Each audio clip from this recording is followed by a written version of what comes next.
Sainte Thérèse ne parle pas beaucoup du carême. Il y a un endroit où elle l'évoque et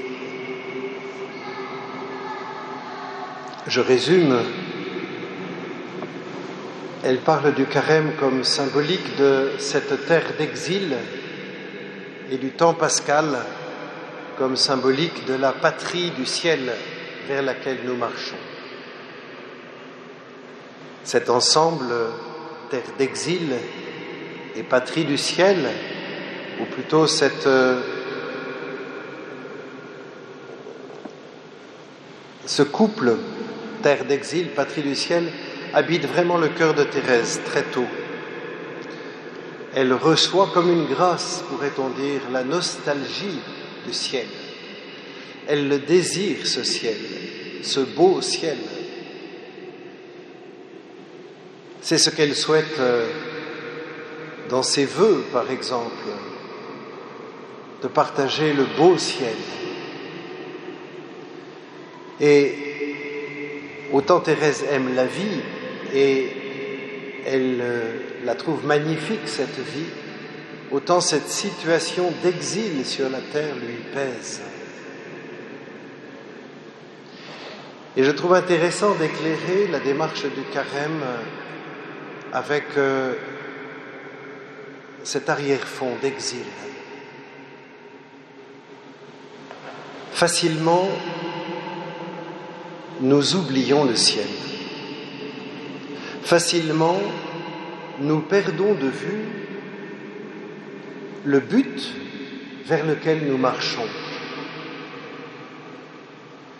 Nous sommes parfois comme ce montagnard qui veut arriver au sommet de l'Everest et qui perdrait de vue le sommet et qui s'égarerait dans les premières pentes de la montagne. Il s'agit aujourd'hui de nous remettre devant les yeux ce beau ciel, ce royaume des cieux, ce royaume de Dieu.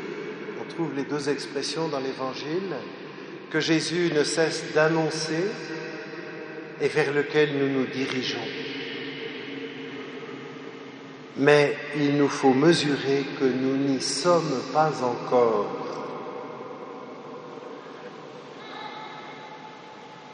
Et il nous faut accepter de souffrir de n'y être pas encore. Nous ne pouvons pas désirer vraiment quelque chose qui est à venir sans en éprouver le manque. Si nous n'éprouvons pas le manque du beau ciel,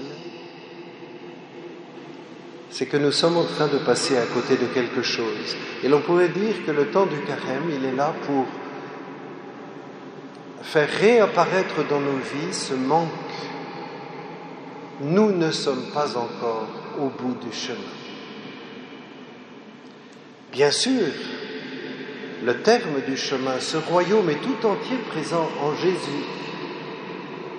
Et c'est pour cela que Jésus est si central dans notre existence. Et que pour Thérèse, toute sa vie, c'est d'aimer Jésus et de le faire aimer.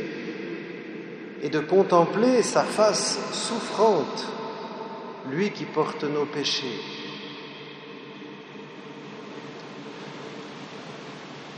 Ce manque, ce désir du ciel, nous avons la tentation de le masquer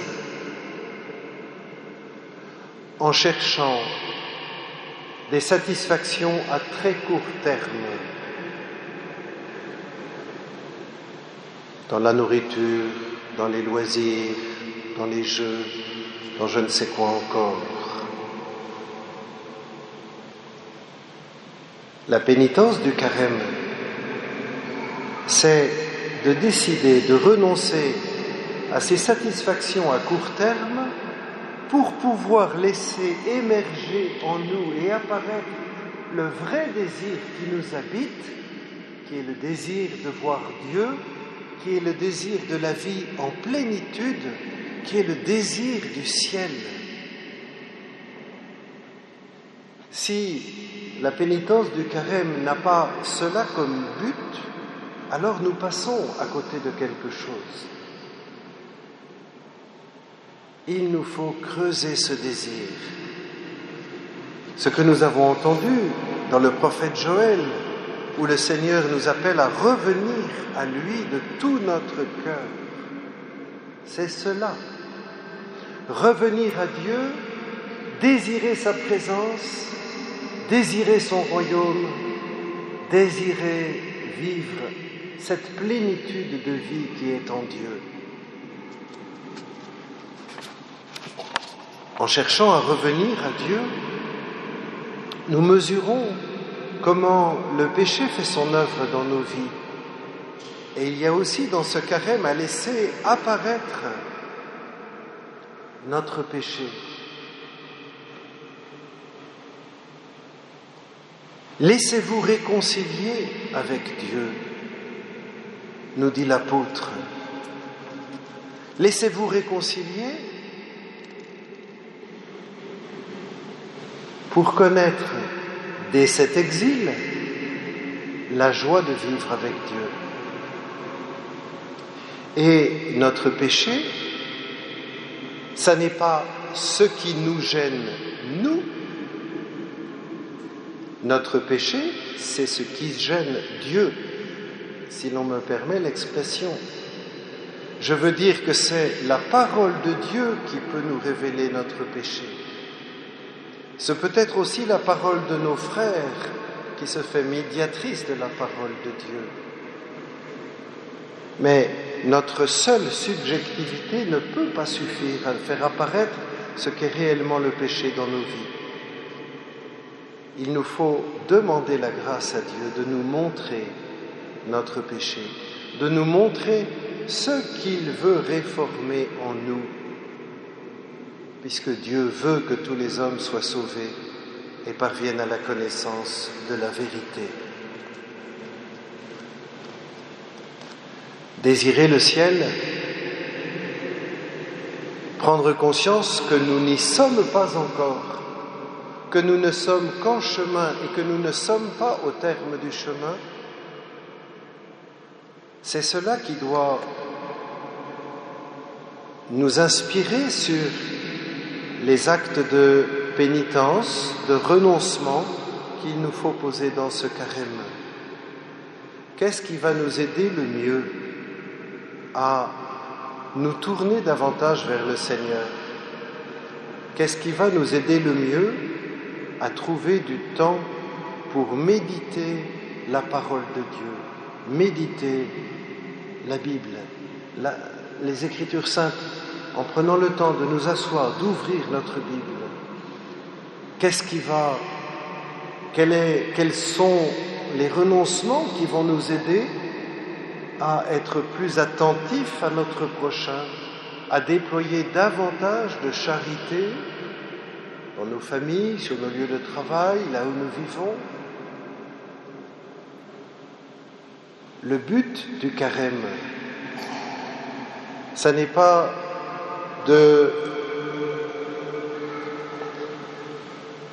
d'alourdir notre vie avec telle ou telle règle. Le but, c'est au contraire de nous libérer de tout ce qui nous entrave. Et en particulier, dit la lettre aux Hébreux, du péché qui nous entrave si bien.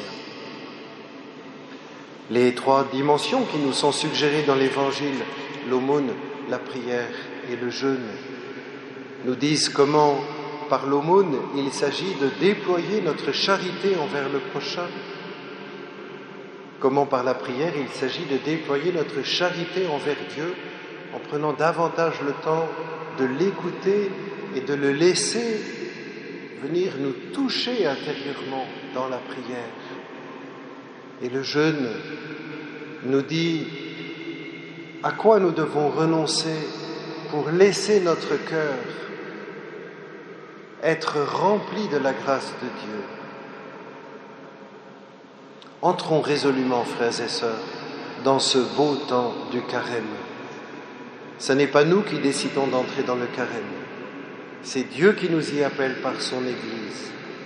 Et si Dieu nous appelle à vivre quelque chose, c'est qu'il veut nous y donner quelque chose. Accueillons sa grâce et offrons-nous résolument, jour après jour, dans la persévérance, pour connaître vraiment la joie du ciel. Amen.